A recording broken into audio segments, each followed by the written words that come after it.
we'll be live. From the studio that brought you the critically acclaimed film, A TL Ho. The defense gonna do their job. The defense is gonna do their job. One man dared to dream. We are going to get our faces kicked in. It is going to happen. Against immense odds, he rose from the ashes. All part of the learning. To deliver a prediction that would inspire an entire city. 4 sacks. Huh? From the makers of Good Bill's Hunting. 4 sacks. Yeah. He didn't hear you. No. I'm talking about. I'm calling it now. Monday night. We're getting at least 4. 4? We're getting 4. A story of triumph. Either way, I'm gonna be wearing my dunce hat, or you're gonna be wearing your dunce hat for outrageous jump out the window tape. I'll be correct, so I ain't gonna need no hat. Where hope manifested into destiny. We're putting Belt to ass. That's what we're gonna do. We bring to you Putting Belt to ass. Belt to Os. That's what we're gonna do. We're putting Belt to ass. Putting Belt to ass. Hey, we got talent on our defense, bro. Them young boys, they growing up fast, but they like to hit. And I said with 4 sacks, right? That's what I call 4 sacks. Coming soon.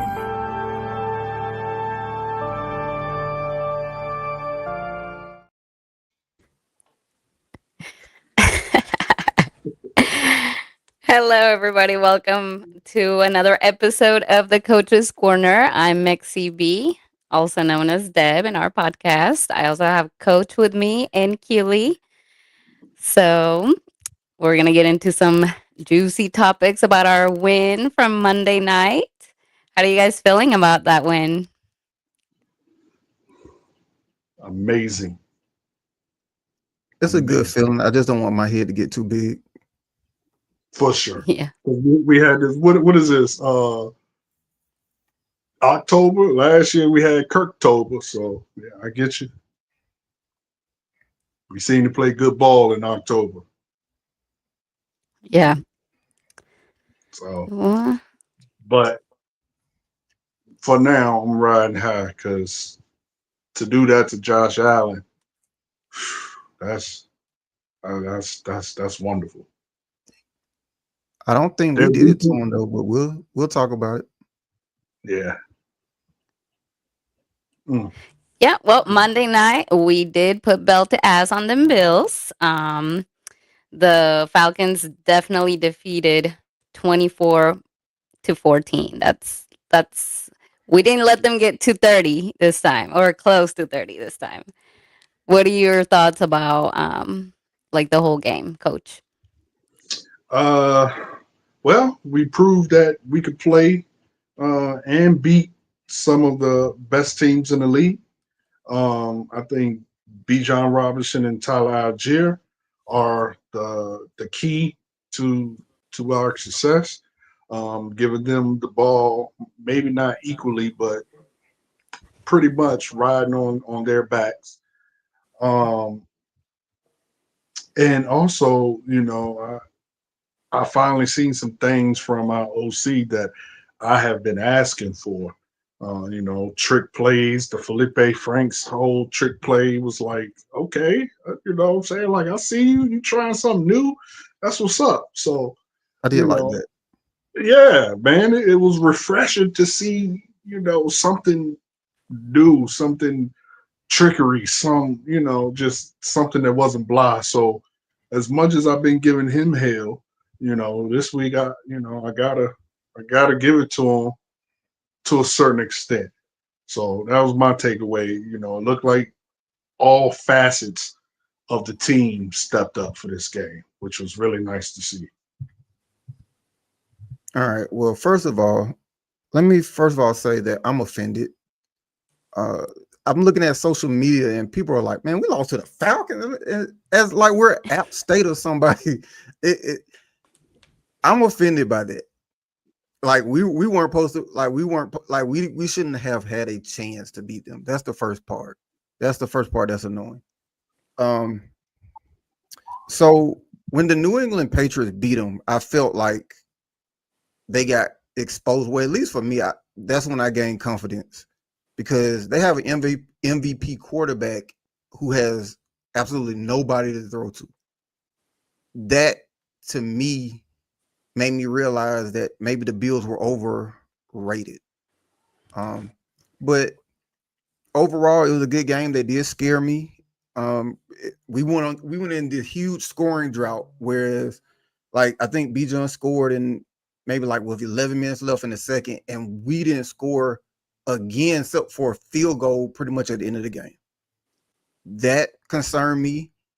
And then it creeped in my head because you had a series of plays where Pitts tripped himself for no reason. Then Penix let the ball go and it slipped out his hand. And I think the next play was the block kick. I was like, oh man, the Falcons about to blow it.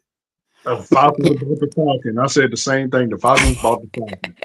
They were about Yes. to blow it. And I was like, man, I know we're not about to do this again on the national stage where everybody's watching.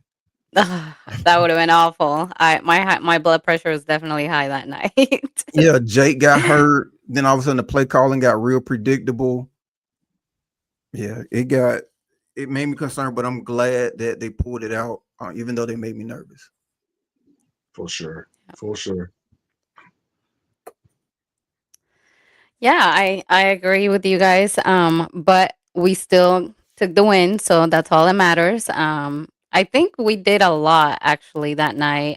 Everybody was very impressed with Bijan. That we'll get to that later. Right now, we're gonna go ahead and go to the next segment of our show. This is our segment that we'll have every show. My favorite part: the good, bad, and the ugly. I'm actually gonna go first this time. Um, For sure. I'm gonna do the good, bad, and ugly based off players. Okay, everybody, everybody knows Bijan MVP, but tonight my good is gonna go to my man, my husband, baby daddy, Drake London. I mean, I think he's underrated for sure. I think we don't use him as much as we should. I think a couple of episodes ago, I did like a comparison, kind of like, why can't he be the next Julio Jones? Obviously, he's not Julio Jones, but I think that chemistry between the quarterback and the receiver with Penix and London, I think it'll be good. My bad, I think, and it's not really a bad thing. It's just he's not good and he's not that bad anymore. But it would go to Penix, like you were saying, like him throwing the ball and like almost dropping the ball. You should have had like 3 very, picks. very inconsistent. Some, definitely got my blood pressure going a few times. And then the ugly, which we haven't really talked about, Romo. Like we need a new That's a good kicker. pick. Yeah, that's a We good pick. need a new kicker for sure. Like I don't know why we didn't get a new kicker. Like Koo was already not doing great last season, so I'd give the ugly to our kicker this time. What about you, Keely? For the good, I'm gonna go with the front seven, specifically Jalen. I think he does a lot of things that doesn't show up in the stat box. I was on YouTube earlier watching this channel, and they were reviewing the All 22. And man, the amount of plays that Jalen Walker influences, he's a coach's wet dream. I promise you. But anyway, the front seven, they get my good. The bad, Pitts. Now, it may not be Pitt's fault, but it's somebody's fault. When your wide receiver 2 and your wide receiver 3 are ruled out before the game starts, this is where your unicorn, your top 5 pick, the unicorn, this offensive Swiss Army knife is supposed to be utilized. This is where he's supposed to show out, because you only got 2 options at this point: is Bijan and London. and you have a unicorn over there. However, guess who the two players that got utilized the whole game? Bijan and London. You have a tight end that you pick top 5. In a game in which wide receiver 2 and wide receiver 3, that means there's less hands touching the ball. Pitts is still a no-show on a national stage. I'm not going to say it's all his fault. I'm not going to blame Pitts. However, why you draft him? My ugly, you took a good one. It made me want to reconsider mine, but I'm going to go with the injury to Jake Matthews. The game changed once he got hurt. Like the offense, it just changed. We were so predictable at that point. And I understand that it might have taken Zach time to adjust, and he eventually did. But that just extended. Like we were rolling in that first half. You know, we could have been up. The knockout blow could have been. We could have been up 28-7 at the half. But when Jake went down, it just seemed like everything just halted. So that's the ugly hope. He's back. I think in the last press conference, he's listed as day-to-day. But seeing how the offense just stopped right after he got hurt, that was the ugly part. Yeah, we could have went up, but Deb's baby daddy decided to step out of bounds. So there's that. So for my good, I'm gonna point to the entire first half. Man, that first half we looked like an unbeatable team. Like everything was clicking, everything was working. Um, on offense and defense, we were flying all over the field. Defense was lights out. We had great use of Bijan and Tyler Algier. I seen today or yesterday, talking heads were like, whatever show that Skip Bayless is on now. They were talking The about, arena. what's it called? The arena. Yeah, the arena. They were talking about Bijan and how the Atlanta Falcons don't use him much in the red zone, and you got to use Bijan. But I mean that touchdown that Algier ran, when he could have ran out of bounds, but he decided. I mean, not out of bounds. He could have ran to the sideline, but he said, "No, f that. F running to the sideline. I'm gonna Roadkill. run this dude straight over." Roadkill.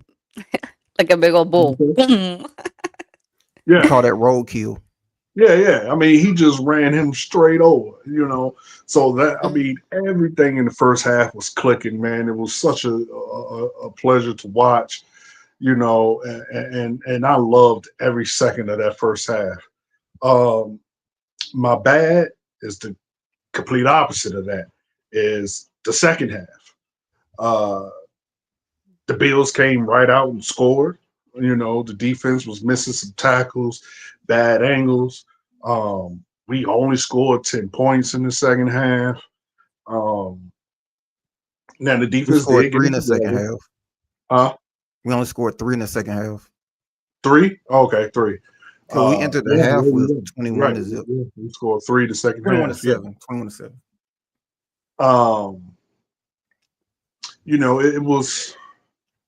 It was just the most Falcon thing possible, to play a half that amazing. It definitely had remnants of 28-3. We played a half of amazing football and then turned right around and, couldn't do much of nothing. At least, but the defense held true.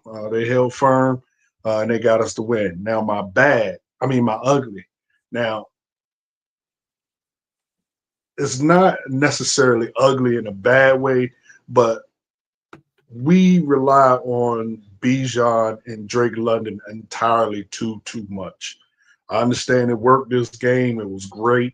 It was amazing. But if we really want to be contenders and really want to make a playoff push, we have to find ways, like you said, Keely, to get Kyle Pitts involved. we have to find ways. And I don't know if that's him not being open.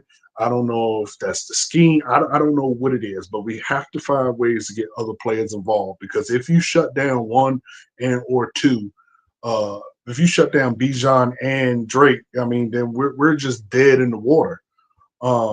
So the reliance on them was just it's just an ugly thing. Uh, but we got the win, and I'm happy about that. So that's my GBU for the week. Yeah. And I've been saying that we need to utilize our players. We were doing that. I think last game we played. Um, but yeah, I think The like thing this. about Pitts though, because on that same show that you mentioned, the arena, they also mentioned Pitts. And no, it wasn't the arena. What was I watching?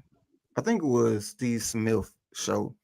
And they discussed well, I think his name Palmer, the guy who sits opposite Yeah, I of watched that Steve too. They Smith. was talking about the X receivers and all of that. Yeah. Yeah, And they were yeah, talking about how basically like Kirk just kind of just fell out of love with Pitts. And that was the root of the issue, as if they know something from behind the scenes. But they were saying that basically that Kirk had just gave up on Pitts. And I'm trying to figure out like what's going on because Can't beat the ball today. I can't what beat happened the to ball this? today. Gonna be a lot of that. Gonna be a lot of that. What happened to that? Preseason, that's what we heard. It's gonna be a lot of that. Gonna That's be a lot of literally that.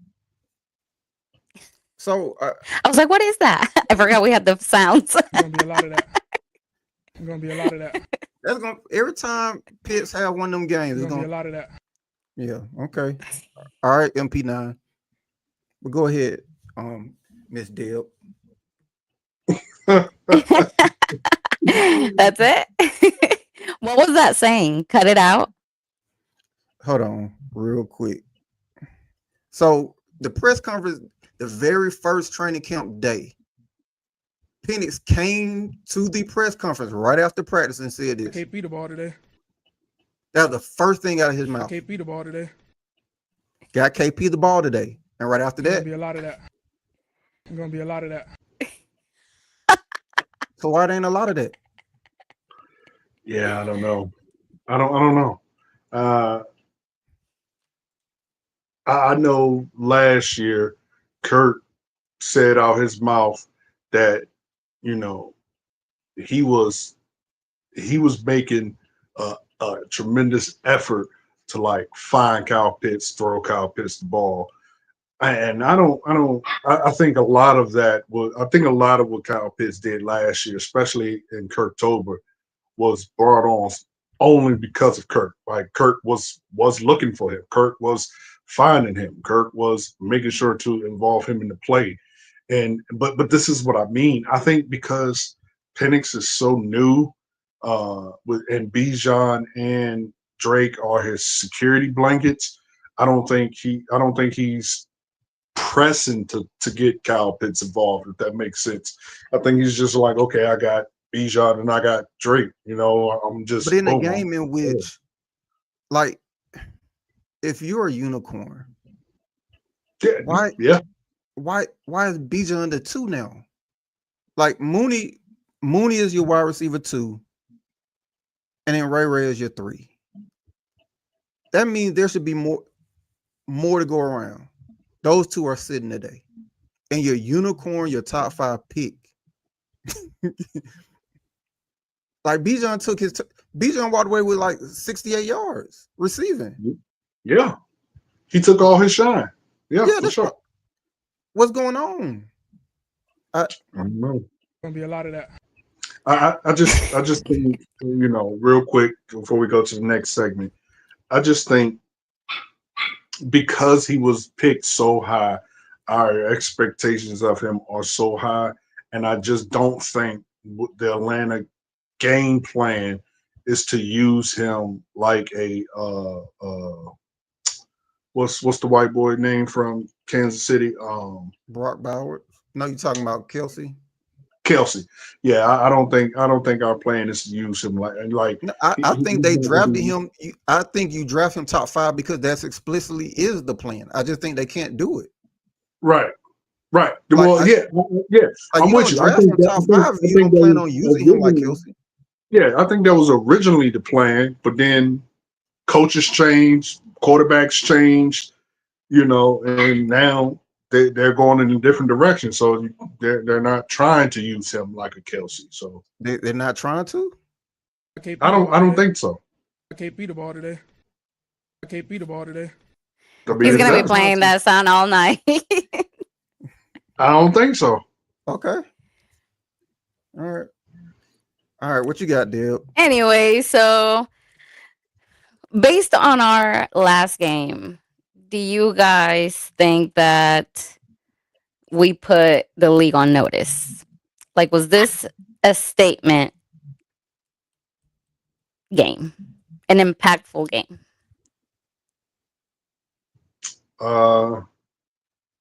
Yeah. I think we put the league on notice that Bijan is him. I think we put the league on notice that our zone run is nothing to sneeze at. Um, I think we are showing people that we got blown out by the Panthers, but that was a fluke. We are one shitty kicker away from beating the current one that everyone's riding right now, and that's Baker Mayfield. So I think national stage, yeah, we put them on notice. But the problem with that is we've been here before and completely fell off. So I think although we did put them on notice that we legitimately have some weapons on offense, I think the pass has still got them kind of iffy. But I know for sure our defense has put them on notice. They know for sure that our defense is ready to rock and roll, and that you're not just going to come in the land and do whatever it is you want offensively, or we come to you, whichever during the game. You just not. You're going to have to scheme and to beat us. It ain't just. I don't view it as a statement win. I think You don't think holding the number one, you don't think holding the MVP to less than 200 yards is not a statement? No. Okay. I'm gonna tell you, but here's my rationale. I walked away not thinking that the Falcons are good, but that the Bills are overrated. That was my takeaway. They're overrated and they're injured.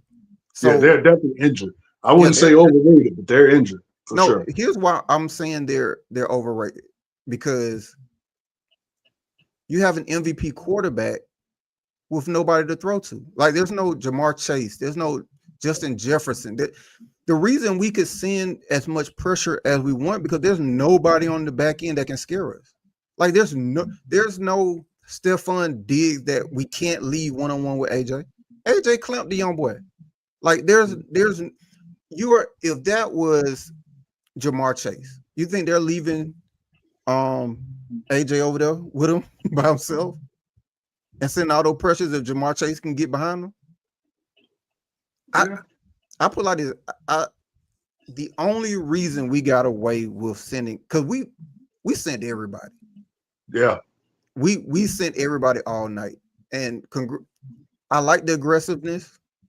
And I think the young boys, and when you got a young front seven like that, I think that's the appropriate thing to do. Send everybody. They're young. Let them go. But the only reason we could get away with that is because there's nobody that could get behind them that we're concerned about. They tried on that first play, which was a jump ball, and I got upset with Mike Hughes, like, hey, he's gonna have to take that 21 off. But for the rest of the game, clamps. Like, there's nobody. They're a team full of tight ends, and one of their better tight ends was hurt. I think the fact that Buffalo has an MVP quarterback and doesn't have a Pro Bowl receiver to throw to is criminal. I'm not even saying an all-pro receiver, but when Cincinnati drafted Burrow, the first thing they did was when they got his receiver. I mean, you see this all over if I have a quarterback, I need a receiver. And I think that is my biggest takeaway. I don't think it's a statement win just from that standpoint. Not to take anything, because I do think it's an accomplishment, but my takeaway wasn't necessarily that we're good, because we definitely did a lot of things to lose that game. Yeah, for sure. Yeah. The whole second half. Yeah, the whole second half, Penix threw a couple passes that should have been taken the other way. 2 for sure. And yeah, that one he threw over the middle. I was like, "What are you doing?" Like that should have been a easy pick. And that scoring drought. After Bijan scored in the second, we only scored. Was it the third or the fourth? I think it was the fourth when we kicked the field goal. That was the remaining points of the game. Yeah, Bijan made it 21, and then we kicked the field goal. First one got blocked. Yeah. It looked like we were about to melt, and then we finally got another kick.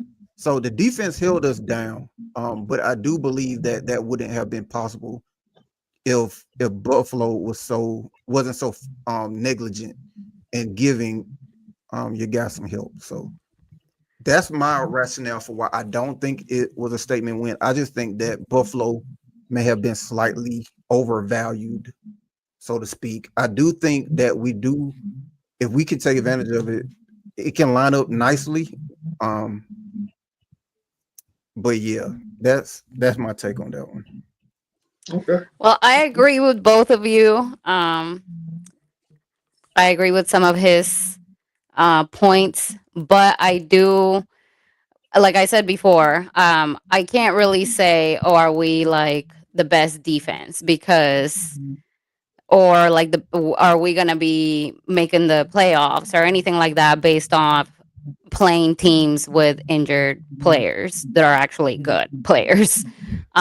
So yeah, I agree with you on that. However, I do think that we made a statement. Well, at least one player, Bijan. Let me get my notes here because I don't want to give you guys wrong information.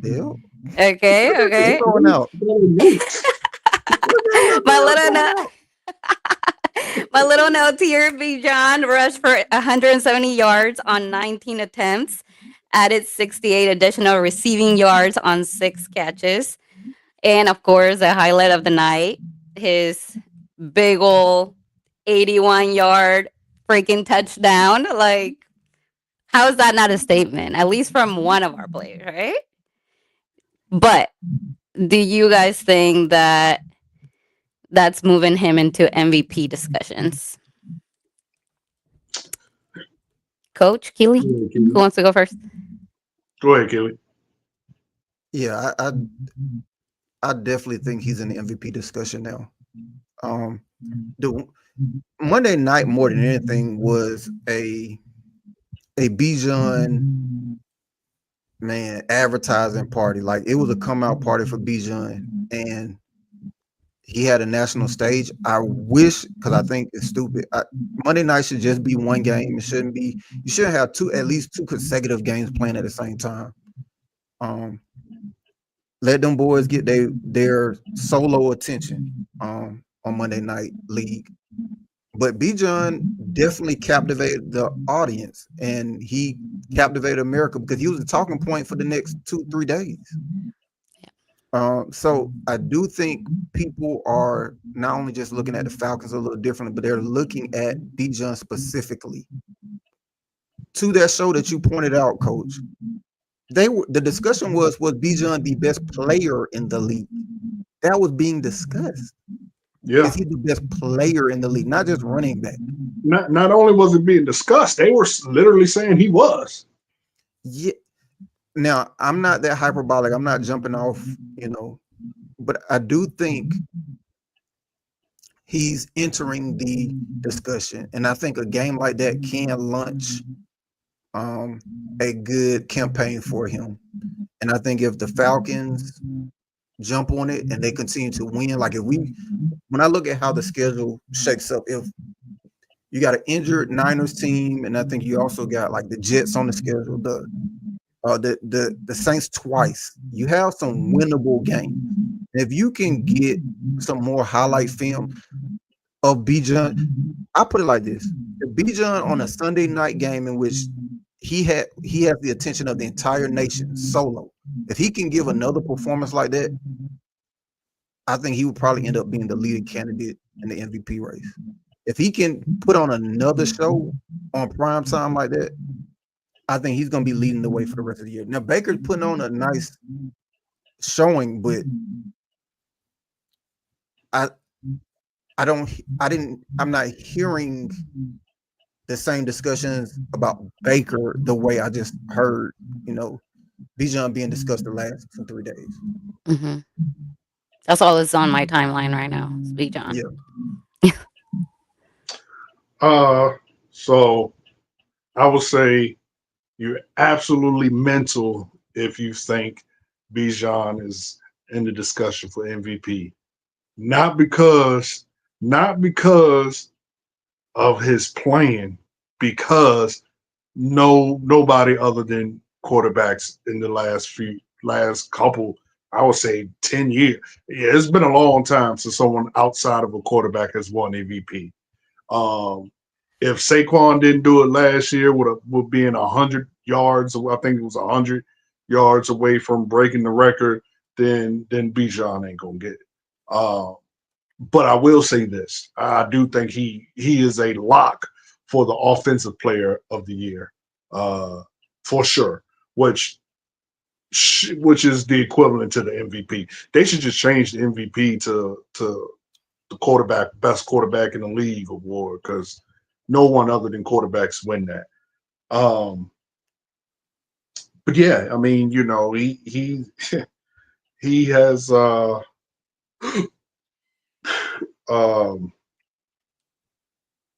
I lost my train of thought.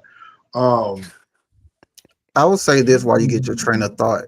Yeah, this particularly lines up for a very important date, December 7th. We play in Tampa. I believe it's December 7th. I think it's a Thursday night game. So if things continue as they do, you are potentially having a matchup of MVP candidates on a primetime Thursday night game. Candidate 1 versus candidate 2. That would be interesting if it plays out like that. And then you would have an option for Bijan to steal the show and take that award from him. I don't see it, man. Like, again, I'm not saying because of nothing it has nothing to do with him. It's solely the league. Like I said, if Saquon didn't have it after the year he had, if he didn't get it after the year he had last year, which I think he should have got it over Josh Allen. But if he didn't, I mean, he wasn't. I don't even think he was in the top 3. I'm pretty sure it was Allen,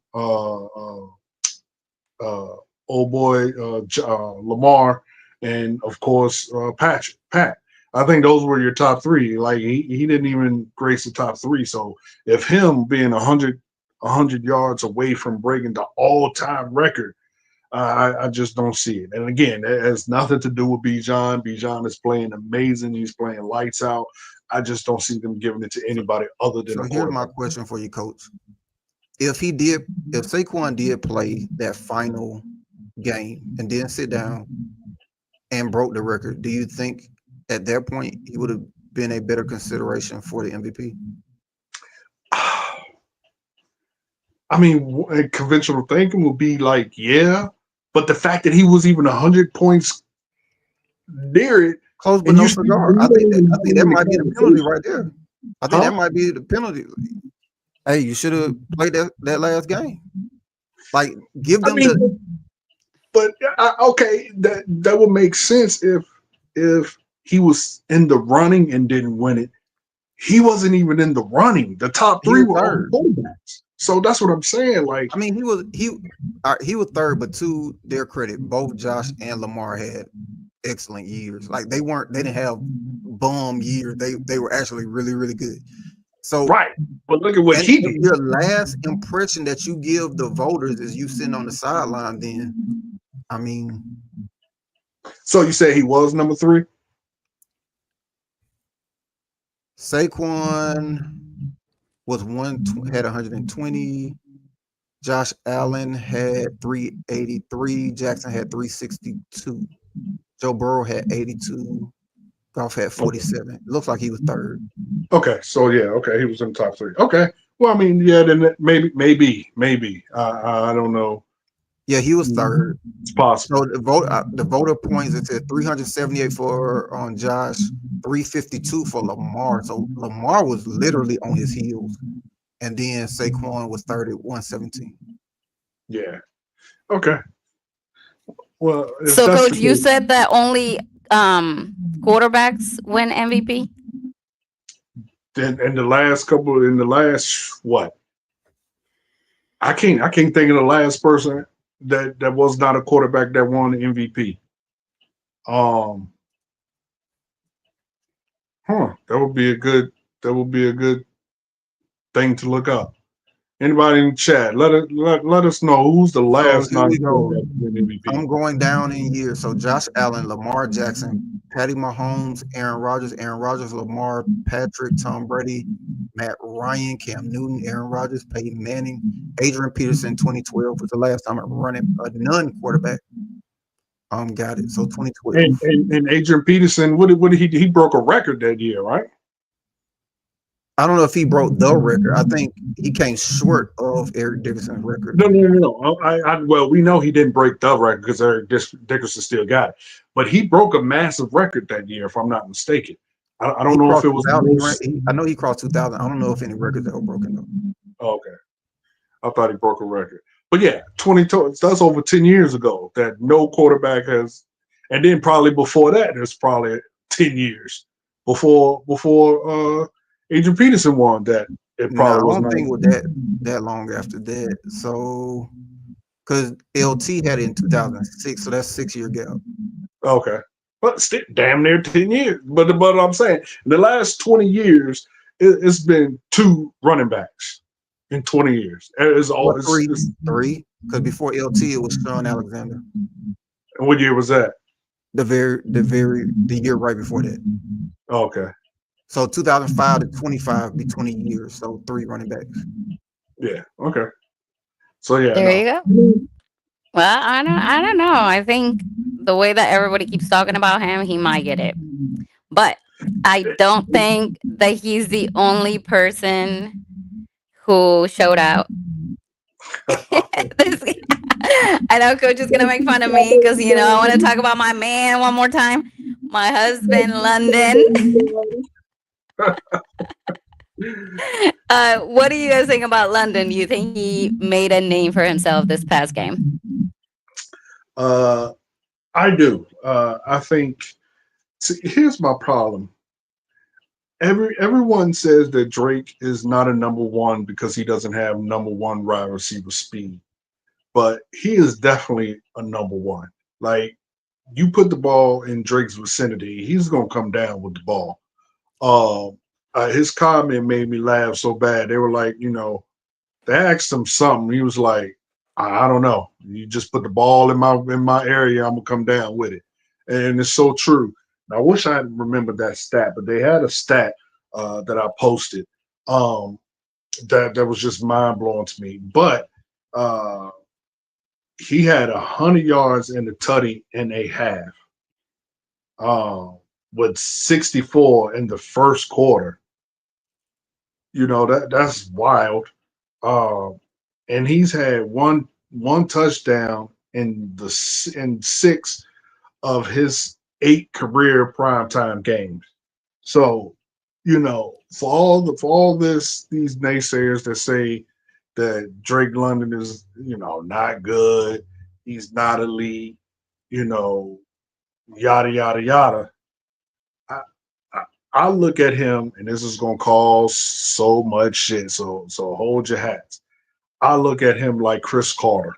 If you put the ball in his vicinity, he gonna come down with the ball. He may not have Chris Carter's speed, but he definitely got Chris Carter's hands, and that's all you can ask of your wide receiver. So to me, yes, he is absolutely a number one wide receiver, and he absolutely should get his flowers, and he absolutely should be respected as one of the best wide receivers in the league.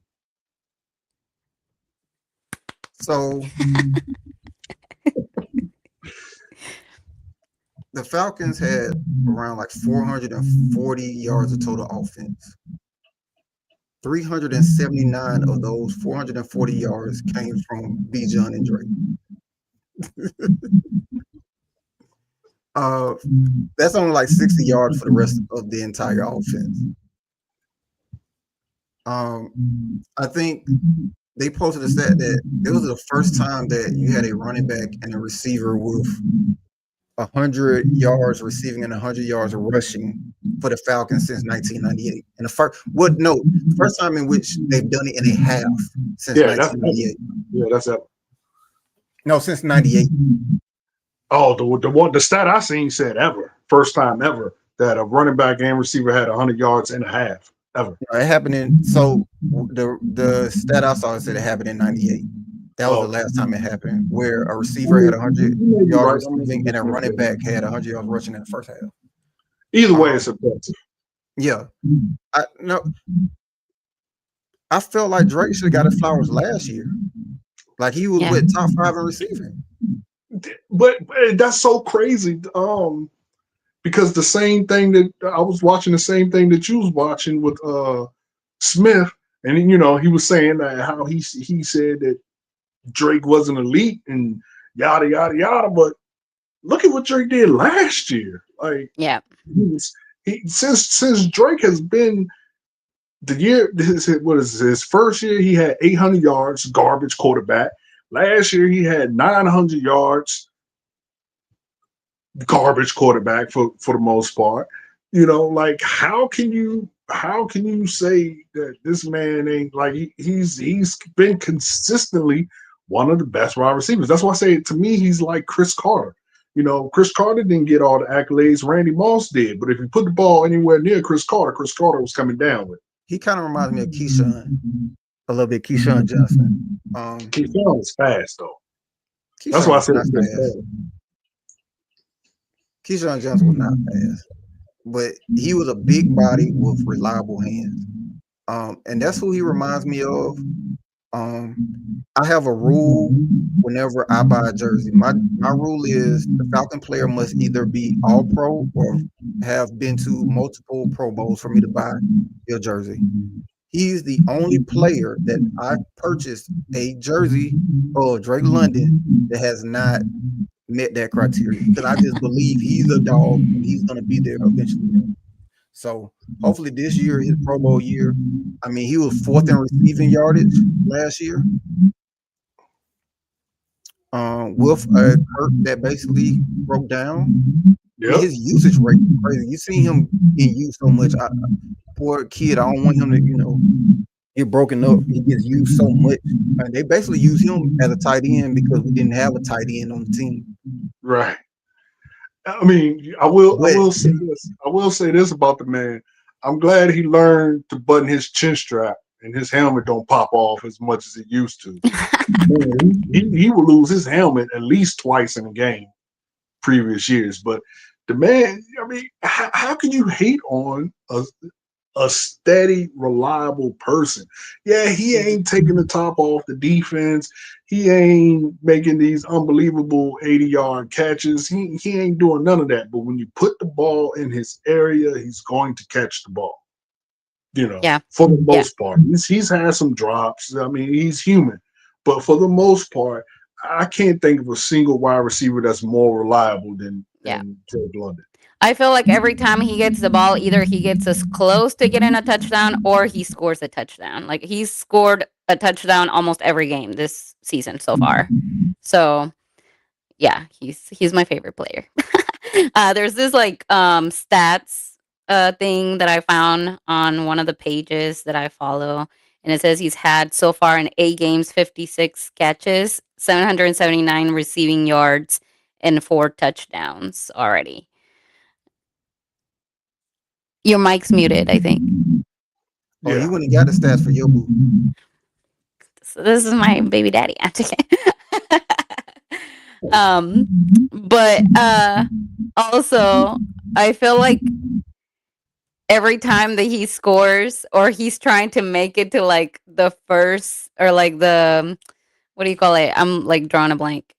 First down to the first down. He always has this. I seen this meme of him where he had like it said nobody, and then it was like Drake London, and it was a picture of Michael Jordan at that Space Jam movie, like stretching to make the ball. That's Drake. I mean, what he did to score that touchdown, I mean, like, how can you not? How can again? I understand everybody want flashy, but sometimes, I mean, flashy's cool, but I want reliable. And that man is Mm. smart, and he is hella reliable. I mean, the way he just, stuck that ball out, and I seen on Twitter and Facebook, and some of the talking heads talking about the last play of the half, but you know, I think things like that are what make players great. Like that's to me, that's what made Brett Favre so great. Was Brett Favre was going to get you a ton of interceptions, but he's going to try. You know what I mean? And that's what you want from your stars. You want your stars to try it. Fuck it, try it. Get it done. So I'm not mad that he tried to score that touchdown. You know what I mean? Like, hey, go at it. To me, it was more of a Raheem, and yeah, I know same old thing. People gonna get mad. I'm putting it on Raheem, but you let a whole 20 seconds go without calling the timeout. Like, what are what are you saving timeouts for? But anyway, yeah, he Bijan is not alone. Bijan playing great, but so is London, and I believe London probably at this rate London is going to have over 1,500 receiving yards at the end of the year Yeah. easily. I think he'll easily have it. I think he'll have maybe 16 plus if he continues at this rate. Because what does he got right now? Would you just say, Deb? He has how many? 779 yards And we're in games. What is receiving yards. we just had? We just what? I said we just had game 5, so he got 700 yards in 5 games. Yeah, yeah. He- that made damn near have two stacks. Yeah. They're both beasts. I think they're like really good friends from what I can see, and they just keep like competing with each other. Like, I'm gonna do this, I'm gonna do this. But anyway, moving on to our next segment, let's talk about some defense here, as we've talked about in the past. We were skeptical last time about being number one defense. Um, did this game change you guys' mind? I'll go with you first, Keely. Coach, got a question for you. Yeah. Why do you keep muting my mic? Want to know? Yeah. All right, talk, Dale. Hello. Did you hear that? Yeah. All right, now watch this. Hello? Speak, Dale. Hello. You notice how I don't hear it when I'm muted? What you talking about? All right. All right. When I get finished talking, do you hear anything in the background? No. You hear I don't anything? think that he can hear. Okay. Do you hear it, Dale? Mm-hmm. Oh, Like a rumbling noise? Tiny Mhm. says feedback. That's Yeah. why I keep muting your mic. Is it a sound or is it? It's a so what it is there's like a rumbling feedback. Whenever me or Deb talks, we hear a rumbling noise in your screen. That's what I was talking Oh, about. I kept saying echoing, but it wasn't echo. It was just kind of like it was feeding off of. So what I've been doing the last couple minutes is whenever Deb talks, I mute his mic whenever either one of us talks. So that's what I've been doing to go in and out. All right, what about now? I'll turn my ceiling fan off. That may have been what you were hearing. Hold on. So here we go. No, we can still hear. Yeah. So what I've been doing, just mute your mic until it's time for you to talk. All right. So that and I was about to ask Coach a question, so I'm at unmute. Coach, unmute yourself. Has a game ever been awarded to the team with the most yardage? No. So my opinion hasn't changed. So for anybody who watched the last episode where we had the chart, the other two teams were the Denver Broncos and Houston Texans. To me, those two are the best defenses in the league. That's not to say we don't have a good defense. It's just of my opinion that when all statistics are considered, including scoring or points allowed, that those two are superior defenses to ours currently. That doesn't mean we don't have anything to be excited about. There's a lot of things to be happy about our defense. So that's not a shot at our defense. It's just a lot of things to be happy about. But I just think that the Houston Texans and Denver Broncos currently have a better defense.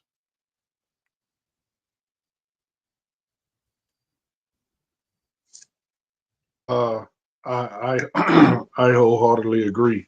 I think my answer is still no. Until we are number one in points, my answer will remain no. But like you said, that does not say we don't have an awesome defense.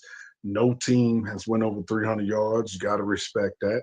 Um, I mean, D. Alford got an interception. Mr. Trash Bag himself uh, playing the nickel, and he got a sack. Like what? Um, He shut us up. he's still trash, but I mean, he did a good thing.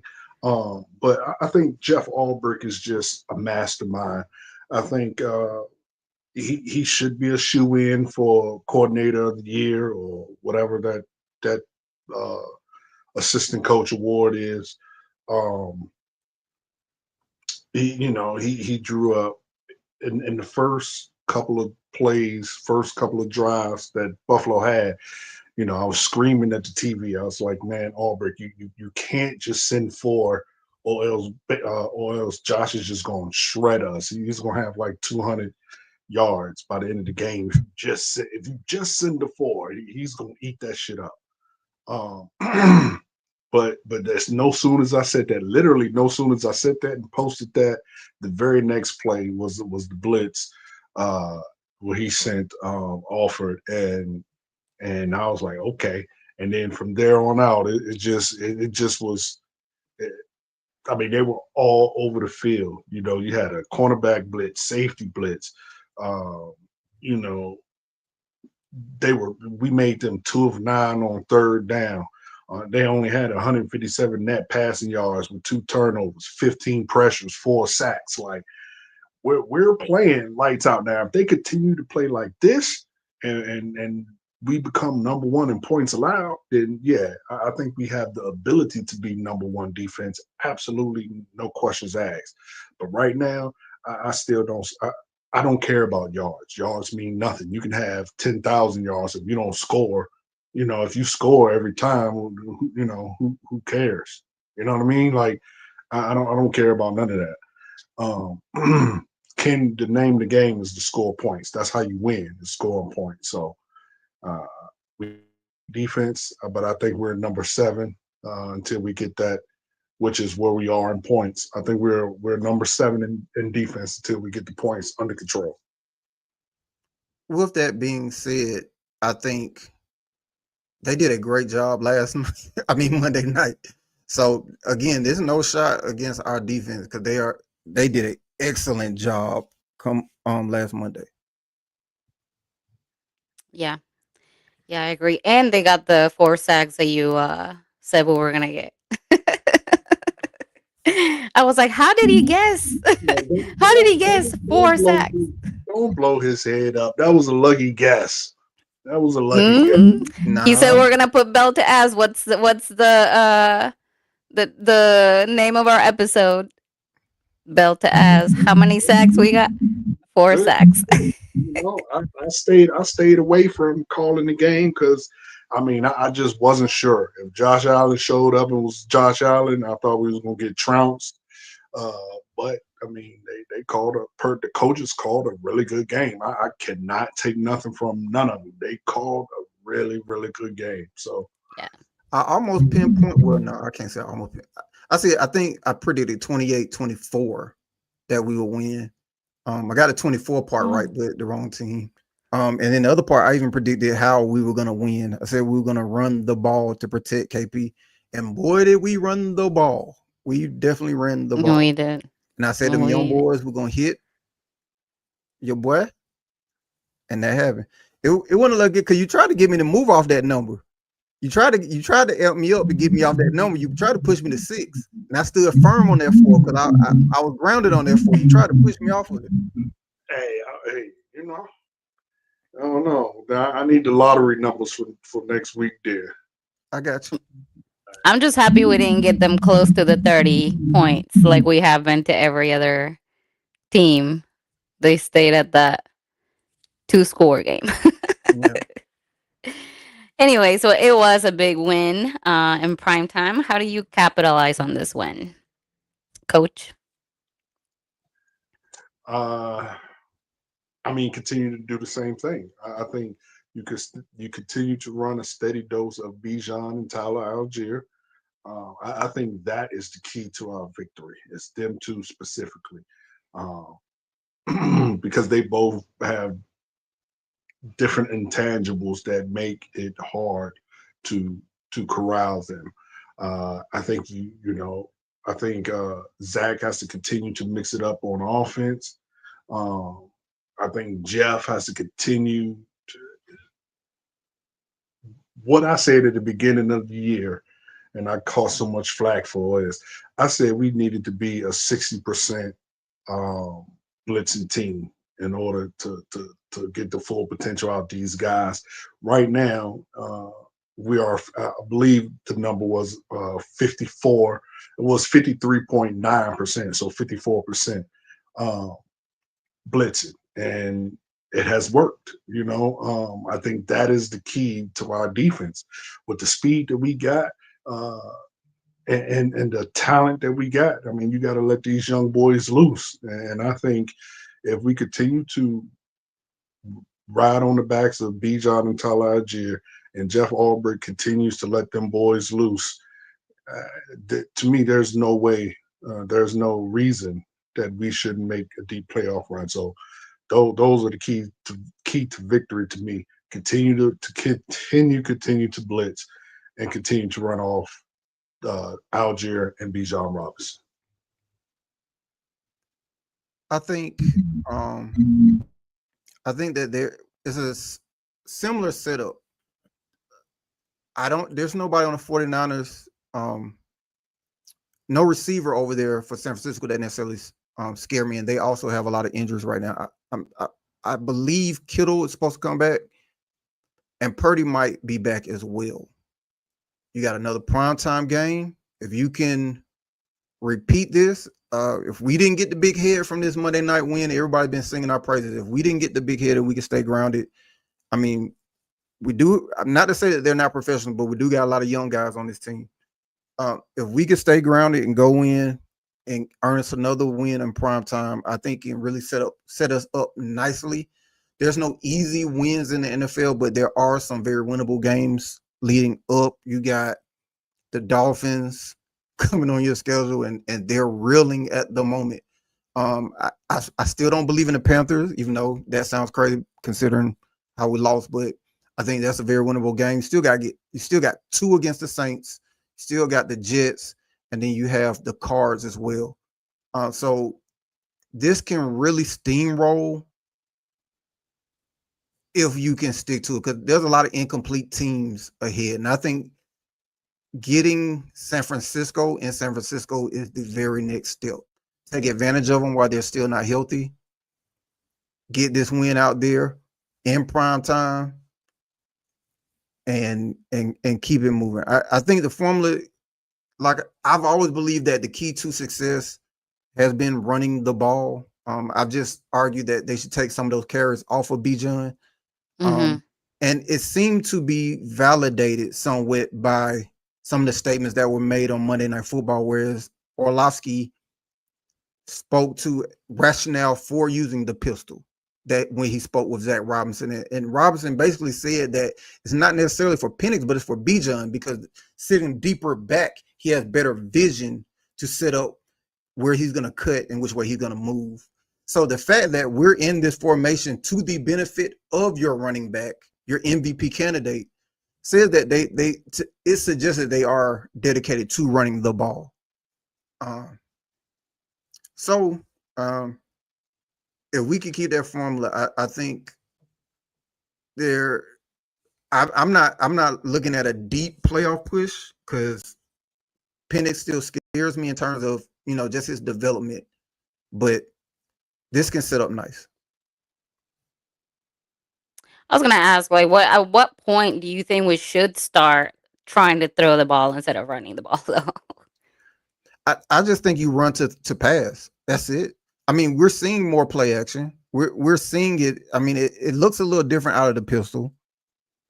It's non-traditional, so it's not like he's turning his back to hand it off, or at least to fake the handoff. But you are seeing some play action, whether or not it's as effective as if he's under center. I mean, that, that's for opinion, but I just think that's the key to the game, especially when you got a young quarterback. We talked about this, I believe, on like episode 1 or 2, where when Matt came in the league, we handed the ball off the whole year.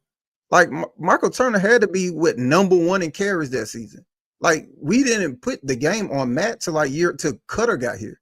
I mean, that's just Mike Malarkey for the most part. I mean, he believes in running backs into the ground, but that's what we did. And we got another young quarterback that's still developing. I mean, take the same approach. Just run the ball to pass, and as those things open up, one playoff game in this, I would put it like this. I would agree, because I think this is really setting up for next year. I mean, at that point, you get Kirk money off the cap, and you can kind of clear the whatever missing pieces you see. And at that point, I think next year is just a matter of the development of our young guys on defense, because I really think that is the formula. Run, and that's the thing is, man, please, man, can we save Tyler for another year, please? I think, man. He's gone, bro. Tyler is gone after this year. Tyler, he's please don't go. He's gone, bro. Tyler, please don't go. Tyler, bro. I will be absolutely, utterly shocked, like head explode shocked, if Tyler's here next year. I get it. So for the intensive purpose, let's pretend that he's staying, just for the example. If by some miracle you have Tyler and Bijan, and what we hope is the development of this defense, and Penix taking another year forward in his development, and if the formula is to run the ball, yeah, that's when the expectation would be a deep run for me. That's when I'm not saying Super Bowl, but that's when my expectation is a deep playoff run.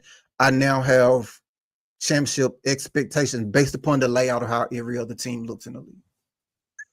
Yeah, I would somewhat agree. I mean, I've been saying, you say it's next year. I think it's it's actually in 2 years. So the third year of our now rookies. I think the 2027 season, like you said, you're building this year. Next year is the maturation of it, where you put it all together, and then the 2027 years when we just take off. But I'm with you. If the defense continue this path of growth, Michael Penix continues his path of growth, because again, just like yesterday, there's some passes where if he just puts a little touch on the ball, they would have been complete passes. So if he just gets a little bit better in what he does, this could be, we'll say, the greatest show on turf. Who? because that will be the Atlanta Now, Falcons. you 'Cause see, there you go jumping over. I'm telling you, bro. Like, look at what our defense is doing for the most part in their rookie and first year playing. Because although Rook is not a rookie, it's really his first year playing. You know, a lot of guys, this their You first. don't have to explain, Coach. You Hey, jumped out the window again. It's okay. and We I'm all going understand you jumped out the window. not It's only okay. out the window with no parachute. That's how confident I Okay. am. It is what it is. Ultimately, I guess this also means that um we have to keep Zach here for all those who have issue with Zach. And that also means because you need the continuity for these expectations to happen. So then you need Raw to remain in place as well. I think Zach gone next year. I think he's going to take the head coaching job in college. I don't think Zach's going to be here next year. Okay. You got it, Deb. Anyway, we're coming to the end of our show. Let's talk a little bit about what we're expecting for the next game. How do you think this is gonna go? I want to know next show we got. I want to know who got it right. Like Healy got last game right. Who wants to go Well, first? Let Coach go first. go ahead. Go ahead, Coach. Uh, I mean, like I said and like Keely said, uh, just repeat the performance of last week, which is going to be a little hard. This really has the trappings of a low scoring, not very good game because we do have some people out. Defensive lineman London is coming back. Well, he full participation in practice today. Taquan Graham is now full participation, but Mooney, not that they matter really, but Mooney and Franks were limited practice today. You said And Frank. yeah, Mooney and Franks, Felipe Franks. Why we need an update on Felipe Franks? That's why I said. That's why I said it don't. It don't. That's why I said they don't matter. He said not that they matter. Look, Philly got the Tush push. We got the Felipe fake. So hey, let's run with that. But Walker did not practice because of his groin. Clark Phillips, but again, don't really matter. Clark Phillips didn't practice because of his triceps. Billy Bowman didn't practice, hamstring. Leonard Floyd, he's sick apparently, and Jake Matthews ankle. So I mean, we have some who gives a damn pieces and some actual good pieces that are going to be missing. So hopefully, if the defense can still do what they do, I don't think nobody that's not played except for Matthews. Our veterans on the offensive line are starting to go down heavy. So defensively, I think you got to continue to put the pedal to the metal, continue to blitz heavy. We blitzed Allen 52% of the time. I think you got to continue that, especially with who they have as quarterback right now. And then the offense, again, Bijan and Tyler Algier, steady dose of Bijan and Tyler Algier. I would love to see Kyle Pitts get involved though. Somehow, some way, we got to get Kyle Pitts involved. But I think we should win. I'm a lot more confident in this game.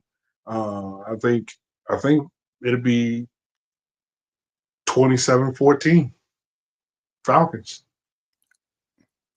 Coach, is Bijan alive? Oh, I will say this, real quick. We need to know. They haven't reported it yet, but I don't know if anybody watched the game on TV, like I did. But at the end of the game, Penix was holding his right elbow, right? Yeah. I was gonna ask about that earlier. He's a full participant. He's left-handed anyway. Yeah, but still. Okay. But and then keep in mind he was playing with that right arm injury. I mean, that may be true, but I just know at the end of the game he was holding it like it was hurt. And then right before they took Bijan, I think they took Bijan out for the rest of the game. I'm not quite sure. I don't remember He was seeing tired. him. But one hit Bijan after he ran the ball. He got up and they zoomed in on his face. He was grimacing something hard, something terrible, like he was You think hurt. it's gonna? You think it's gonna be an important consideration for Sunday? Say that again. Do you think these details are going to be an important consideration for Sunday? Oh yeah. Think I so? mean, they haven't said they're hurt yet, so I mean, clearly they're not too concerned about it. I'm just bringing it up to say to say, You hedging your they bet? they looked hurt, so that may play a part in Sunday's game. So we need to watch that. Um, Everybody's hurt. yeah, yeah. The I mean, whole it's a National Football League. Everybody got nicks and I think scars.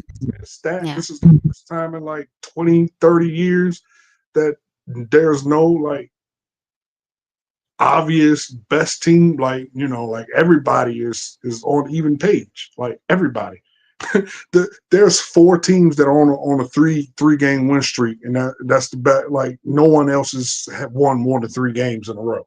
So I mean, it's everybody's injured. So yeah, just can we Well, don't continue? jinx it. All right, Coach, is Bijan healthy? Again, I don't. They haven't said that he's injured, so I would. Yeah, it's a yes or no. But what I'm saying is, when you watch that game and they showed his face, you could see in his face he was hurt. I mean, he just freaking played his brains out. Yeah, Like, Coach, that man carried the game. Coach. Do you think Bijan will be playing Sunday night? yeah, absolutely. So he's not hurt. Yeah, that's what I said, bro. That's hurt and then that's injured. Like he's playing. All right, so I put it like this: will Bijan be playing Sunday? Yes. Will Zach be on the field or in the box? Uh, I think because Bijan and Penix made a point to say since we've been winning since he's on the field, I don't think he's ever gone off the field. All right, so he's gonna be on the he's gonna be in the field. He's gonna be on the field, and Bijan is gonna be in the backfield. Yeah, Falcons by 20. by 20. No, I'm joking. Falcons win though. Well, I mean, I said by 20. I said 27-24. So I mean 27-14. So no, that ain't 20. What am I talking about? I'll say this. I think the news I was looking for was Jake Matthews. He's listed at day-to-day, and Ross seems pretty positive about him playing. So that was the news I wanted to hear.